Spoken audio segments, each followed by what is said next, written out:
13 नवंबर 2014 को read Hoffmann को Epstein ने एक मेल भेजा जिसमें वो डिजिटल इंडिया के बारे में जानकारी दे रहे थे। तारीख याद रखना, 13 नवंबर 2014।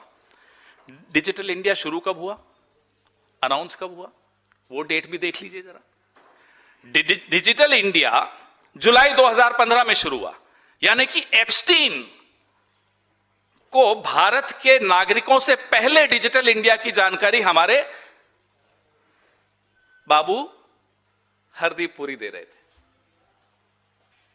देख रहे हैं आप, हम और आप इस गलतफहमी में हैं कि इस देश की सरकार को एक माई का लाल चला रहा है। इस देश की सरकार को एक दलाल चला रहा था अमेरिका में बैठकर।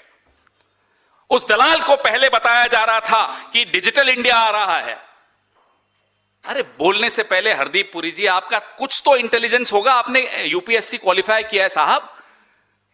खुद ही बोल रहे हैं मैं तो डिजिटल इंडिया की जानकारी दे रहा था। क्यों दे रहे थे साहब? पहली बात तो आपको यह जानकारी कैसे मिली? आप तो सरकार का हिस्सा नहीं थे।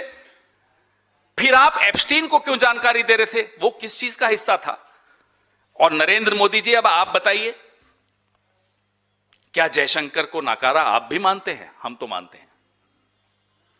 क्या जयशंकर राजदूत, अमेरिका में भारत का राजदूत, उसके माध्यम से आप एप्स्टीन को या किसी को भी कुछ भी जानकारी देना चाहते हो, उस पर हम बाद में आएंगे, उनके माध्यम से नहीं दे रहे थे आप, हरदीप पुरी के माध्यम से क्यों दे रहे थे? यह रिश्ता क्या है आपका और हरदीप का, या आपका और एप्स्टीन का, जिसमें हरदीप पुरी शायद बिचौलिए का काम कर रहे हैं, हमें नहीं मालूम।